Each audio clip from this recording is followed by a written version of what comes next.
मित्रांनो आणि welcome back to my channel. तर या व्हिडिओमध्ये आपण सूक्ष्म पाठटाचन बघत आहोत आणि हा प्रस्तावना या कौशल्यासाठी आहे। तर यामध्ये सर्वप्रथम आपल्याला पाठ्यांश म्हणजे आपण काय शिकवणार आहे, कोणता पाठ्यांश घेणार आहे हे शॉर्टमध्ये लिहायचं आहे।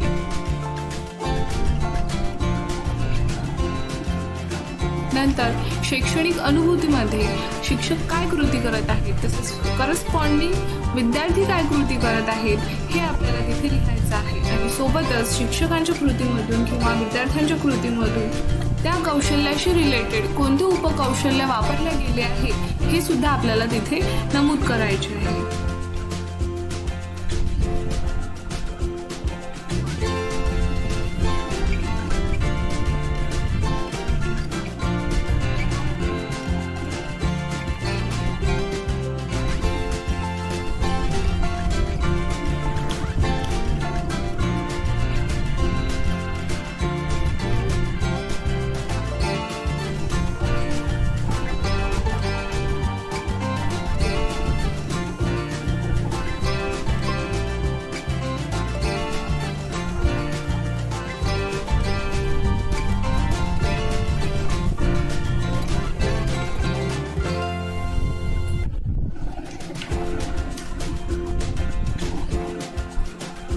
हा व्हिडिओ आपल्याला आवडला असेल तर व्हिडिओला लाईक करून तुमच्या फ्रेंड्सपर्यंत शेअर करा। आणि पुढील व्हिडिओमध्ये आपण फलक कार्य ह्या कौशल्यासाठी सूक्ष्म पाठटाचन बघणार आहोत। तर त्यासाठी चॅनलला सबस्क्राईब करायला विसरू नका।